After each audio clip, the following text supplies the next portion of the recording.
پھر سری بن یحییٰ نے میرے لیے روایت کی، یا سری بن یحییٰ نے جو خط مجھے لکھا اس میں روایت کی ہے۔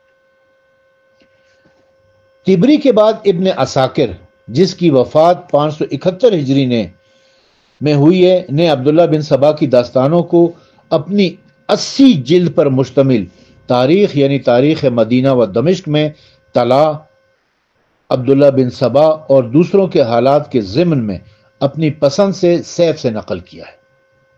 سیف کی روایتوں کے مطابق عبداللہ بن سبا کے افسانے اور دوسری داستانوں کو نقل کرنے کے بارے میں ابن عساکر کی سند یوں ہے: ابن عساکر نے ابو القاسم سمرقندی سے، اس نے ابو الحسنین نقور سے، اور اس نے ابو طاہر مخلص سے، اور اس نے ابو بکر سیف سے، اور اس نے سری بن یحییٰ، اس نے شعیب سے، اور اس نے سیف بن عمر سے۔ اس طرح ابن عساکر کی سند 4 واسطوں سے سری بن یحییٰ تک پہنچی ہے، اور سری بن یحییٰ تبری کی اسناد کا ایک منبع ہے جس کے بارے میں ہم نے پہلے اشارہ کیا ہے۔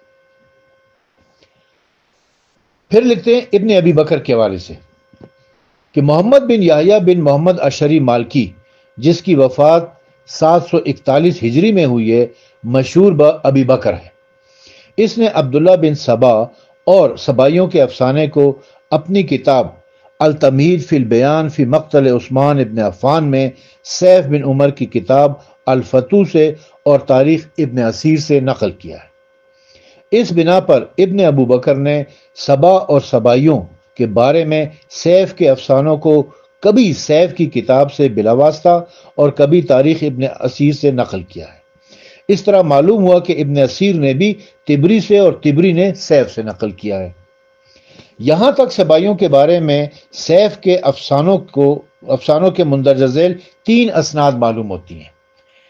سب سے پہلے تبری جس کی وفات 310 ہجری میں ہے، یہ پہلی سند ہے۔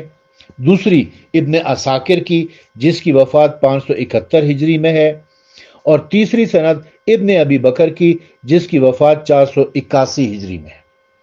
بعض مورخین اور مصنفوں نے مذکورہ اسناد میں سے کسی سے، اور بعض نے 2 سے، اور سعید افغانی جیسے افراد نے 3 اسناد سے استفادہ کیا ہے۔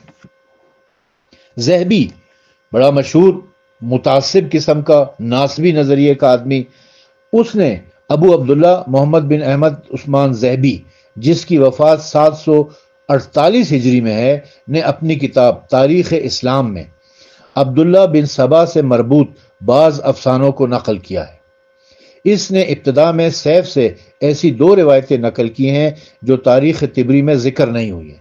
اچھا، ذہبی نے اپنی کتاب جو رجال کی بڑی مشہور و معروف کتاب ہے اور سب سے زیادہ مستند کتاب مانی جاتی ہے، میزان الاعتدال، اس میں کیا لکھا ہے وہ میں آگے چل کے بیان کرتا ہوں۔ باوجود یہ کہ وہ روایتیں افسانے کو مکمل طور پر بیان کرتی ہیں، اور اس کے بعد اس نے اپنی کتاب کے صفحہ نمبر 124 اور 128 پر تبری نے مفصل طور پر بیان کیے گئے مطالب کو خلاصے کے طور پر ذکر کیا ہے۔ مذکورہ کتاب کے مقدمے سے معلوم ہوتا ہے کہ سیف بن عمر کی کتاب الفتوح کے بعض نسخے ذہبی کے زمانے میں یعنی 8ویں صدی ہجری تک موجود تھے، اور اس کا ایک نسخہ ذہبی کے پاس موجود تھا۔ وہ بھی کتاب التمہید کے مصنف ابن ابی بکر کی طرح ہے۔